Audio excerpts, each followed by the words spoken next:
that just ain't right. Gonna tear it down, gonna start a fight. Anarchy and numbers is my game. I'm the investor with no shame. Greed and corruption, that's the name of the game they play. It's all a shame. I won't play by their rules, I won't comply. Anarchy's the way. It's time to fly.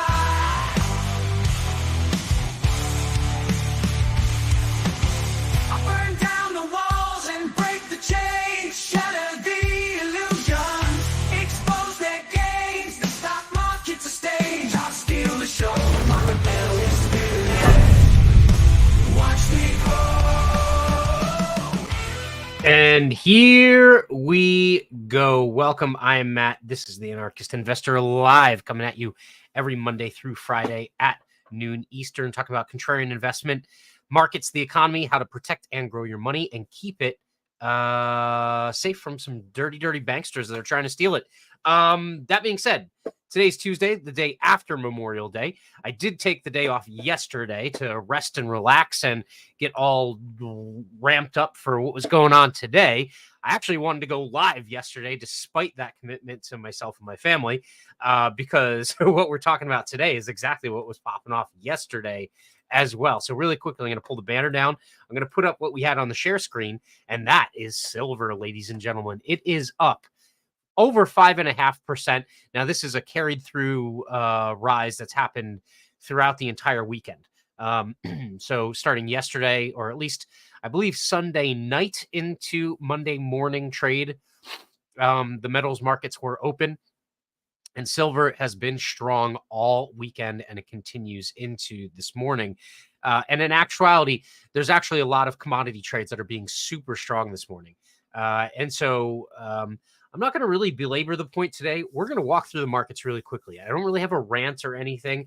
The one thing I'm going to tell you is definitely sub to the Anarchist Investor Substack, because I'm putting out articles there every single day, and you got to be subbed to be in on the free drawing for the 4 annual subscriptions to the paid subscriptions to the Substack. So anarchistinvestor.substack.com. So with that, silver is obviously popping off. This is something that's going to continue to be strong, at least in my humble opinion, and honest opinion for that matter. But it is not alone. Gold is also strong right now, up about a little bit over a percentage point.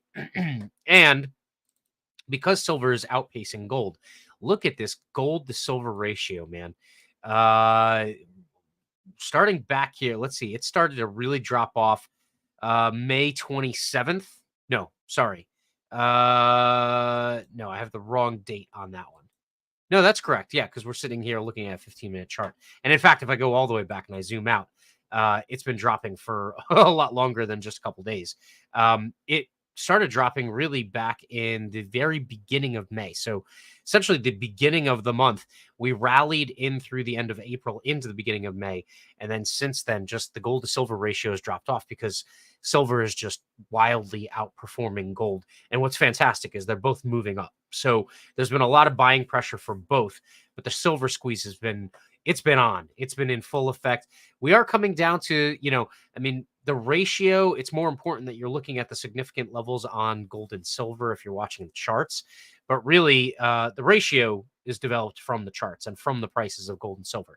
So we're coming up to some levels where there might end up being a little bit of a bounce in terms of either gold outperforming silver, or the other flip side of that would be profit taking on silver and gold just kind of like holding its level, which if I go back to the charts here with silver, we're kind of reapproaching that high level from, a couple of days ago, last week, basically. And that's roughly 32.73, somewhere in that range, 32.75. We're at 32.22 right now. So, we're maybe 1-2% away from that. It's entirely possible that we go up, retest that level, and maybe we just don't keep going straight up like this is a tech stock like Nvidia. Maybe we keep, kind of consolidating along above $30. That might actually be even better for silver longer term, because building that kind of strength and consolidation over that period of time will then create a launching pad to move higher. And like I said, my near-term target's 35. I take a little bit of profit at 35. I do think that silver could run to $40. Just looking at some of the past charts, zooming out really far, there is that opportunity. I think silver does, it's not going to go straight up. Silver, gold, it's very rare for them to make these kind of like really strong moves without at least taking some breaks. You notice even with gold, sitting here looking at the daily chart, you get a couple of big up days, you're going to get some pullbacks and things like that. So they're going to take some time around these significant levels. Gold is hovering around a significant level right here at like 2360, 2370, below that psychological level of 2400 per ounce. So we'll see what the future entails here for gold and silver, but my anticipation is that we're going to move higher eventually. Today's a really nice day, but that doesn't mean that we're just gonna go straight to $35 in silver and straight to 2,700 in gold, which is what I'm actually looking at. But it does mean that there's buying support. It means there's going to be up days, and I think the up days are going to be better than the down days. So that is all good for the metals complex. Copper is bouncing today. Again, had a really big run up. It pulled back the last week or so. And today we're seeing some buying in copper. Again, a lot of people are going to try and tell you that this is inflation. The casino itself is kind of flattish, up slightly today. It was up, it was down, it's back up a little bit. They're going to try and tell you that this is an inflation trade, right? We're looking at oil. Oil is up. Okay. Oil, after a few days of weakness, and in fact, after a few weeks of weakness, now is seeing some really strong price action higher. Okay. The volume isn't really there. So it's not like a huge volume trade in terms of the amount of oil contracts that are passing hands, but it is a big move higher in terms of the price.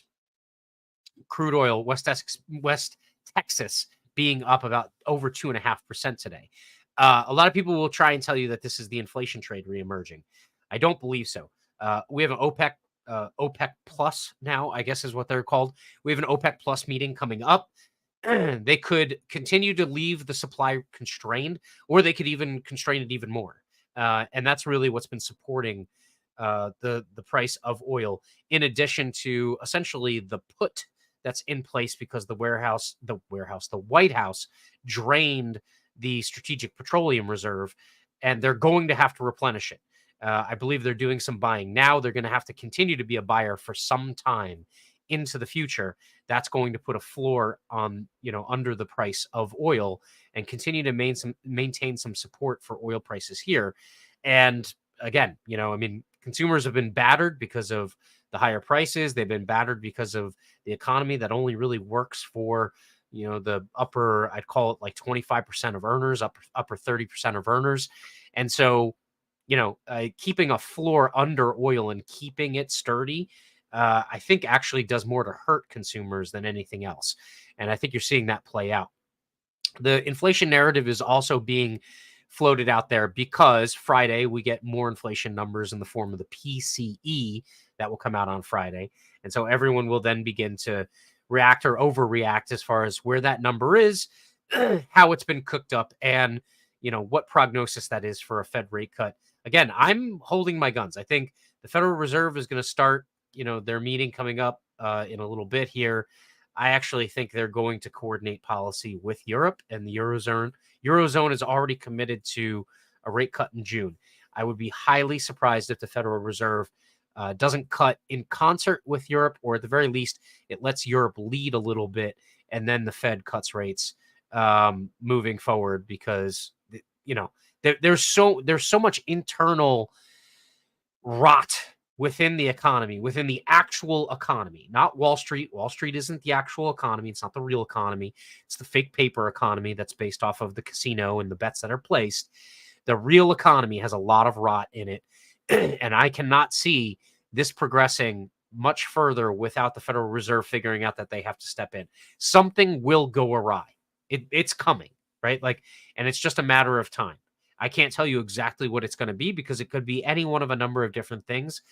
But when the economy is in a fragile state like this, it takes very little for it to be pushed off the edge of the cliff. And that's just the way it goes. So, I wish I had a better story for you, or like a better prognosis, but that's just basically the way it goes. I mean, we're sitting here in a weak state, and anything could end up being the straw that breaks the camel's back.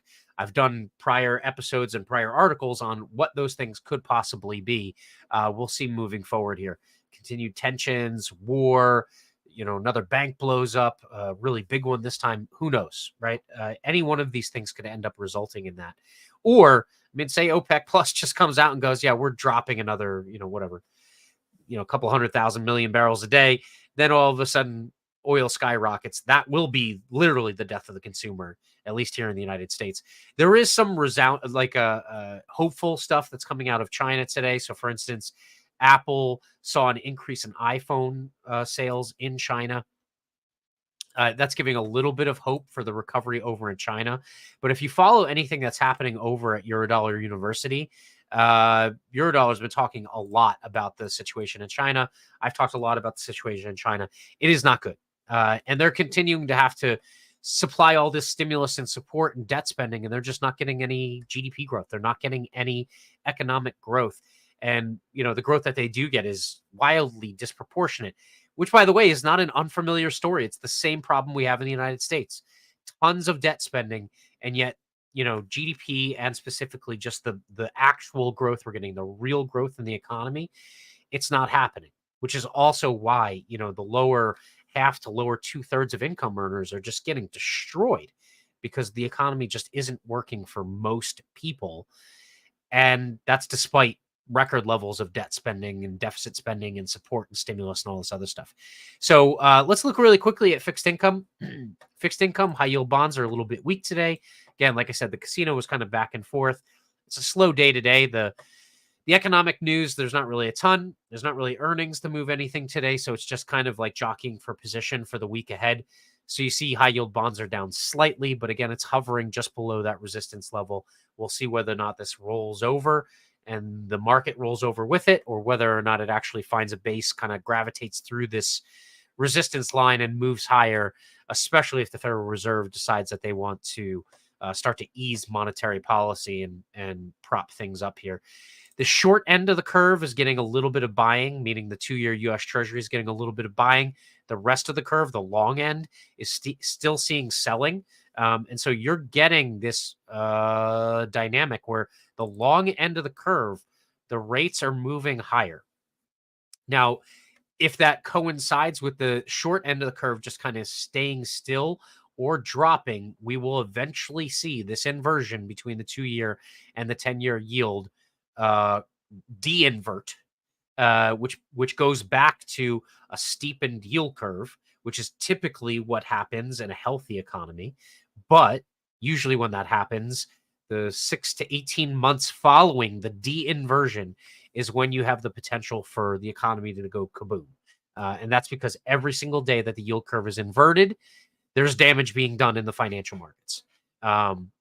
Banks lend at the short, or sorry, they borrow at the short end and they long at the lend at the long end of the curve, which basically means that every single day that banks are borrowing at a higher interest rate than they're lending at, they're losing money effectively. Now, granted, that's not a 1-for-1 because they can leverage one way or the other, but that also typically means that banks can get themselves in some trouble, because when the financial situation is not in their best interest, they have a tendency of taking on more and more risk. And in fact, we've seen all kinds of shifts in terms of the regulation that's supposed to save people and keep people safe, specifically the depositors, has been very dovish for these banks. But the problem is that dovish regulation, like reducing reserve requirements at the banks, puts the whole system at risk.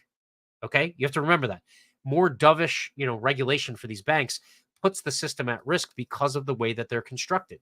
They're constructed like literally in a constant state of illiquidity. It's just them being able to play the shell game to move the cash around fast enough so that everything doesn't freeze up and fall apart. Well, the longer that this inversion lasts, the deeper it is. And this has been pretty much one of the deepest, if not the deepest, inversions of the yield curve in the history of the U.S. economy. I mean, you get what you pay for, folks. This is basically what's happening right now. So I know a lot of people have the world is ending fatigue, right? Like everyone thinks that every financial commentator out there who's talking about the potential, recession that's coming or depression, there's like fatigue because it's taking so long. But there was just a lot of liquidity that was added into the system. There was a lot of cash. There was a lot of stockpiled cash. And that's taking a long time for it to eventually result in what is inevitable. Economics is undefeated in this respect. Once you see the de-inversion of this yield curve, all hell is going to break loose. And they're trying to kick the can down the road as far as they can. And unfortunately, every time they kick the can, more damage is done. So also something to keep in mind. Now, this is also I look at crypto every time we do a market coverage, like a market recap during the midday. I look at precious metals and I keep coming back to the same conclusion. If you look, Bitcoin is weak today. Meanwhile, commodities, commodities, metals, they're strong. Okay. This is not the sign of a safe haven asset. It just isn't. People, when they have cash to spend, especially big money people, when they have cash sitting on their books, they have to do something with it. If the long-term investment, forecast or landscape looks good, they put it to work in trying to like make businesses bigger, right? If there's not a good prognosis, they put money into safe shit. Okay, they're not putting it into Bitcoin. There was some strength, a little bit of a bid in Bitcoin over the weekend, but today it's weak despite things like silver and gold being strong. So this is something to continue to watch play out. And again, typically Bitcoin has been going along with the tech sector. Now, recently it's actually languished behind, which I think is a little bit unnerving, but it actually makes sense when you look at, say, what's leading the tech sector. We've gone from a magnificent 7 group of stocks to now like 1 or 2 tops, right? Like it's really unnerving because the leadership gets whittled down and whittled down and whittled down and whittled down. So the Nasdaq is strong today and Bitcoin isn't going with it. But if you look at the stocks that are up today, I mean, like a lot of it's just like Nvidia and AMD and a little bit of Apple, and that's it, right? Like the winners and losers in the market, like it's at best it's mixed, right? You see energy up, but again, energy is this dusty old world kind of investment kind of thing, right? As far as the technology sector is concerned, I mean, Nvidia keeps going just stratospheric. And by the way, when this move happens in Nvidia, the way this rectifies itself is not pretty. Right? Like when stocks do this, everyone's like having a party now. But when they do this, especially when you get a big gap and then you get a big gap, and maybe you might even get another big gap, you're closer to the end than you are the beginning. Now you can't, like, it's suicide to try and short this if you were a trader. You can't. There's just no entry point. There's no safety. You don't know where you would let the short go, right? Like you're just burning money if you do that. But at the same time, everyone in the marketplace knows that the only trade here is long, and everyone is playing a game of chicken. And the game of chicken is, once this thing tops out, it is going to be a just calamitous fall. It is going to be a prolific fall when this happens, because these kinds of gaps, you also have to remember when gaps happen, especially in the stock market, which is typically very liquid, you end up seeing gaps when things start to get illiquid. And that happens both on the upside and on the downside. When you start to see these gaps, these are inefficiencies in the price finding mechanism. And that means when these things are going higher, the inefficiencies are leveraged towards the upside, meaning there's a lot of stupid money going in at these price levels. That's what it means, because there was no price discovery here or here. So what you get is FOMO, and then more FOMO, and then you probably get more FOMO, because no one cares about the actual price, the value. It doesn't matter. Number go up. That's all they see, right? So you got to watch out for this, because this is going to be, I mean, it's going to be amazing, but it's also going to be destructive beyond all means.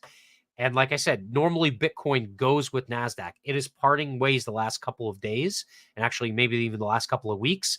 And part of it is because of this, where you have a couple of still high flying stocks and just everything else is falling by the wayside or languishing. Even within the semiconductor space, look at this. All right. Even within the semiconductor space, you've seen some stocks that have gone with NVIDIA, like Taiwan Semiconductor has gone with NVIDIA. All right. Intel has just gotten obliterated from the high. Obliterated. Okay. So these are all the companies that were like the posers that were like, oh, yeah, we're going to do all this AI stuff. Right. And then stupid investors. Oh, yeah. AI. Yeah. Yeah. Money. That's all I see. They're going to make tons of money. They're in AI. Well, guess what? They figured out Intel wasn't going to be able to cut it. Okay. AMD. AMD's up today. It followed NVIDIA for a while, but guess what? Big pullback. Why? Because AMD's all like AI, AI, AI. They'll say it as many times as they have to on the earnings call to get stupid money to come in to be like, oh, they said AI 500 times. That must mean their stock's going to infinity. Okay. What you're seeing is a huge pullback in AMD, right? It hasn't gone with NVIDIA. Texas Instruments still is yet to have its day of reckoning. I think Taiwan Semiconductor is yet to have its day of reckoning, but you're starting to see them one by one fall off until eventually it's only NVIDIA left, and that's when it goes whoosh. That's when the rug pull happens. Because what will also happen is all this money that was going into Intel before, once they figure out that Intel's not the play, it then rotates into AMD, it rotates into Texas Instruments, it rotates into Taiwan Semi, and most importantly, or most of the focus is it rotates into NVIDIA. Well, eventually it'll be that NVIDIA is the only game in town. And I've already covered how the reason why NVIDIA is the only game in town is because they're basically running a Ponzi scheme. They take $1 billion. Actually, they don't even have to take $1 billion. They take like 10 million. They start a company, right? A shell company, where they get two of their buddies to start the shell company, and then they put in $1 billion worth of orders for GPUs. And then that $1 billion of orders of GPUs gets reported on their earnings. They don't have to collect the money. The money gets reported on the earnings when the order sheet goes in. In the meantime, the guys that got the 10 million from NVIDIA, now they go out into the market and be like, hey, everyone, we signed this deal to go buy $1 billion worth of NVIDIA GPUs. By the way, they keep getting more expensive because the demand is supposedly going up. So it's an investment. This is like the Michael Saylor of the casino, right? I mean, Michael Saylor's in the casino too, but his casino runs on Bitcoin. This casino runs on GPUs and shell companies that are then leveraging up to buy GPUs that are getting more and more expensive. But eventually that Ponzi scheme comes falling down because you run out of suckers to think that the GPUs are going to get more expensive and that even more GPUs are going to be purchased. And so this is playing out in real time. You're going to see this happen with NVIDIA. And the beauty of this Ponzi scheme is it works even better than a normal Ponzi scheme, because when they put the 10 million in to the seed capital for the one company, for the shell company, the $1 billion in orders comes through, and then they get a multiplier on their market cap off of that $1 billion. So they can effectively turn $10 million into something like $50 billion in market cap. Kind of sounds like the collateralized loan obligations and debt obligations that we had going into 2008, doesn't it? What's crazy is like it's the same scheme. It's just like a different squash court that they're playing on with this thing. So anyway, I lied. There was a diatribe today. But yeah, Bitcoin's down today. It's a little bit weak. It's down about 1.8%. It is still, even though it's not rallying with the NASDAQ, it is still been relatively strong recently. It's hovering around the 69,000 level, continues to. Okay. Again, we're going to see whether or not this is consolidation and it makes another move higher. My guess would be the Federal Reserve cutting rates will coincide with Bitcoin moving higher. Ethereum's taking a little bit of a break today, but again, this is moving sideways after a huge move.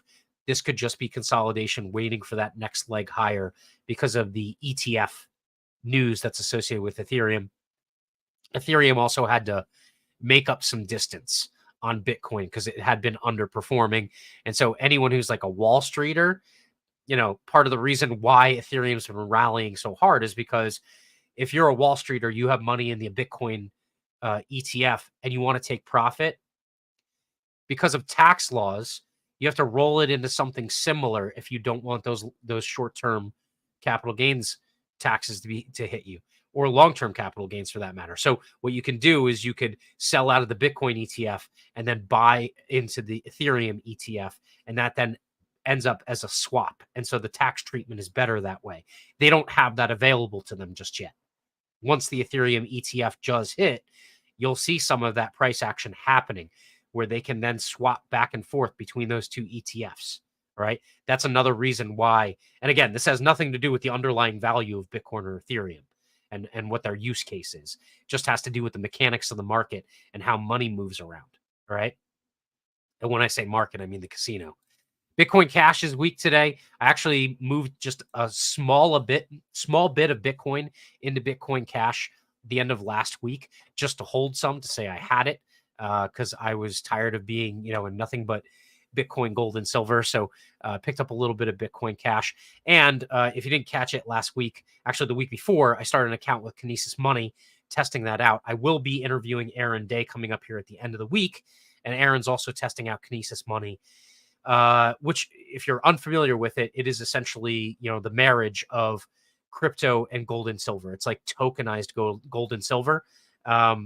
And there's no new crypto generated unless more actual physical gold and silver go into the vaults. So that's what I really like about that. I'm testing it out to see how it works, because America is America. The virtual debit card doesn't work just yet, or the app. So we're waiting to see whether or not that gets approved and that kind of thing. But that being said, long story, even longer, I moved some Bitcoin into that account and transferred it into some, crypto-based gold and silver, as well as some Bitcoin Cash.